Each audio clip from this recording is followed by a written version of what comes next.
बात उन लोगों की जो किसी भी शारीरिक समस्या के कारण या बीमारी के कारण साधना नहीं कर पाते, तो उनको साधना किस किस स्तर का लाभ देती है, इसके विषय में गुरु महाराज जी एक बार एक डॉक्टर से बात कर रहे थे।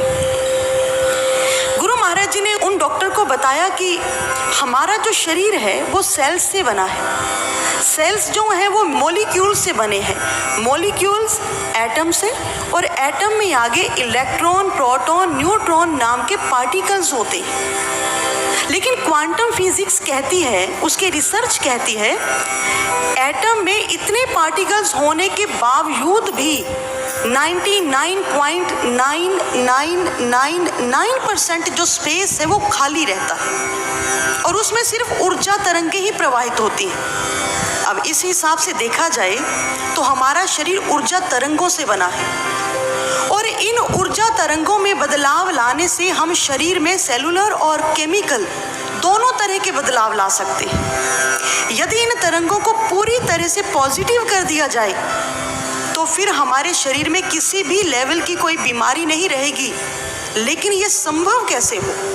इसके लिए हमारे ऋषियों ने हमेशा से इंसान के शरीर में आदि नाम की तरंग को प्रकट किया है और जिसके निरंतर अभ्यास से हमारी जो नेगेटिव एनर्जी है वो पॉजिटिव एनर्जी में कन्वर्ट होना शुरू हो जाती है।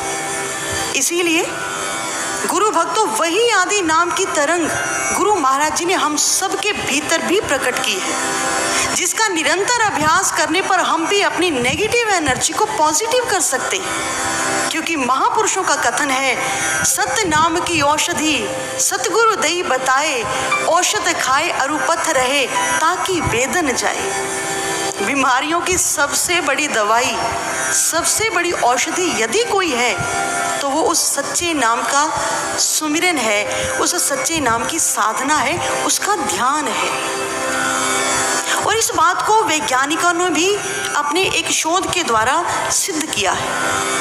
वैज्ञानिक कहते हैं कि जिस समय एक साधक सीधे होकर के साधना में बैठता है, जब उसकी रीढ़ की हड्डी बिल्कुल सीधी होती है तो उस समय उसकी मांसपेशियों की जो ऊर्जा होती है ना, वो ना के बराबर खर्च होती है और इसकी वजह से हमारे शरीर में कार्बन डाइऑक्साइड जो है वो बहुत कम मात्रा में बनती है, जो कि हमारे लिए बहुत ही ज़्यादा लाभदायक है। और हमारे जो फेफड़े हैं, हमारे फेफड़े कार्बन डाइऑक्साइड की मात्रा पर ही निर्भर करते हैं। जब कार्बन डाइऑक्साइड कम मात्रा में बनती है तो फेफड़े बहुत धीमी गति में चलना शुरू करते हैं और उसके बाद हमारा हृदय जो है वो बहुत ही मध्यम गति में चलने लगता है, क्योंकि हमारा हृदय जो है वो फेफड़ों के साथ मिल कर के काम करता है, यानी दोनों बैलेंस बना कर के काम करते हैं। और जब हृदय और फेफड़ों की गति मध्यम होती है ना, तो इसका सीधा असर हमारी सांसों पर पड़ता है। हमारी सांसें लंबी और गहरी हो जाती हैं, जो हर एक प्रकार से हमारे लिए लाभदायक है।